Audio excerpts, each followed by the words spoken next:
all, Josh here, and this is my review of the George A. Romero remake, not that it's directed by him, but the original is from him, I mean by that, The Crazies. Now, many of you have probably seen a trailer for this, or a commercial for this at the very least, as it has been getting a surprising amount of advertising for a horror movie.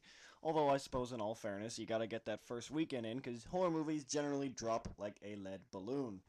Anyway, the story is such that, well, you pretty much see it in a trailer.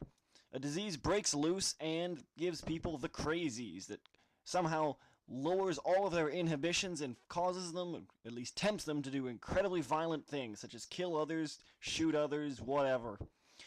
And this family, particular of the sheriff and his wife, as well as his best bud, who is his I don't remember what the actual position is. The second in command in the sheriff's office. That's really sad that I can't remember that. Maybe I am infected with the crazies. Anyway, sorry. Yeah, the story, it's a pretty good, I mean, you gotta look at these things in perspective. Don't get me wrong, I'm not viewing the Crazies as a masterpiece, but I actually, I enjoyed this movie. And not in just a schlocky way either. I think it's a pretty decent movie. I do think that it has a few pacing issues. In particular, I think that the beginning is far too rushed, and I think the end seems a little trite. I particularly don't like the way they have a little after-credit sequence. That seems really generic.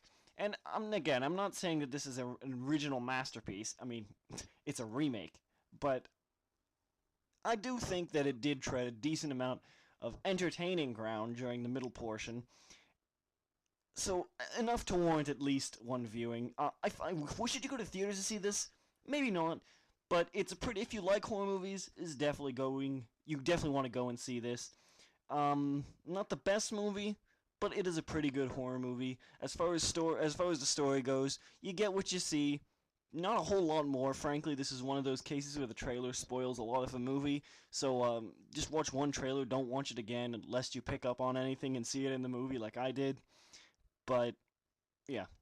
The acting is pretty much to be expected, again, from a horror movie. Slightly better.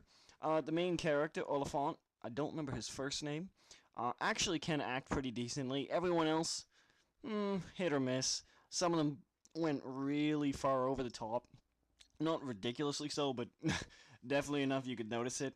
That didn't bother me too much, though, just because the atmosphere generally lends itself to that. When you see people going crazy, you expect extreme reactions.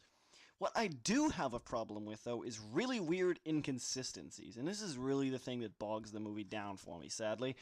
Now, first off, I just wanted to state the Crazies in and of itself. We never get, and this is coming from somebody who's never seen the original, and even if I didn't, I shouldn't matter, because if you watch a movie, it should be self-contained and explain itself and not rely on something else. Anyway, the Crazies are never really properly classified. You don't know exactly what they can do.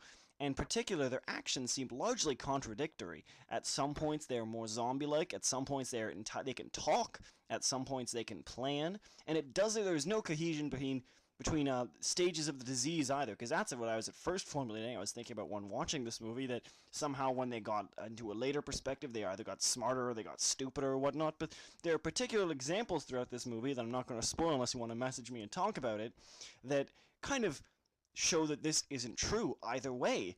So I am just really baffled, and I would have liked more consistency there. And if I don't necessarily, I can definitely take fantastical elements, but there needs to be some consistency between the fantastical elements. I need to know what I can expect from them, even if it is incredibly powerful fantastical elements. I mean, when you watch Lord of the Rings, you'd say, oh, well, yeah, no, there's like all these orcs and whatnot, but you knew what an orc was. You knew what it exactly could do. It didn't all of a sudden shoot torpedoes out of its eyes. And I'm not saying that the Crazies does that, but to a much lesser extent, it does do that and cause some confusion. Also, there are a couple of points about the movie, there's kind of what the fuck moments. Like, this could not have happened. At one point, someone says, behind you, to warn one of the main characters. And again, I'm trying as hard as I can not to spoil anything here, because the jump scares, are really all you get in this movie, although there is a decent atmosphere. He says behind you, and he would have no way of knowing if that person was behind him or not. Absolutely none. And then it just really makes you wonder, you know? It's those kind of weird moments that take you out of the movie.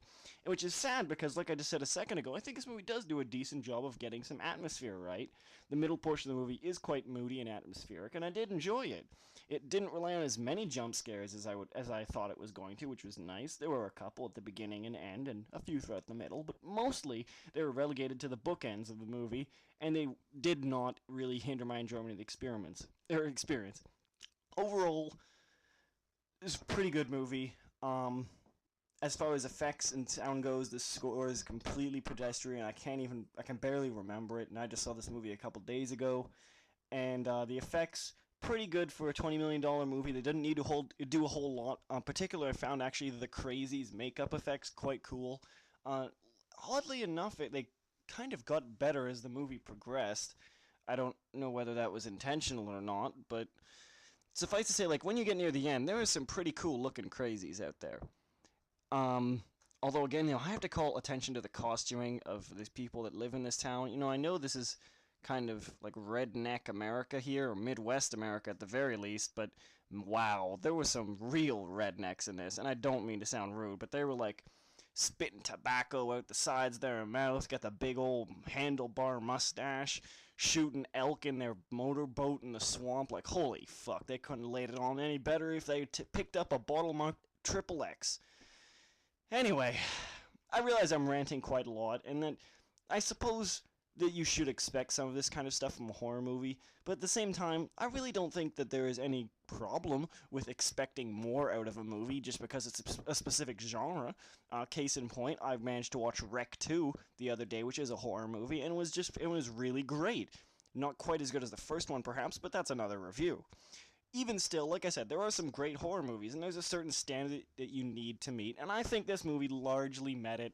It was much better than I was expecting, frankly, and much better than most of the tripe that is released, such as The Eye, and so many others. The Unborn. Pretty much if it starts with the, then you're in for a bad movie. Wait a second. Anyway. The Crazies is not bad. If you like horror movies, go and see it in theaters. If you don't want to see it in theaters, you're not missing too much. Just wait till it comes on video. Watch it online. Not that I'm really a proponent of that, but I do it on occasion myself. I'm gonna get sued for that one. Watch The Crazies if you like horror. If you don't, this is not gonna do anything to amuse you. That's basically that.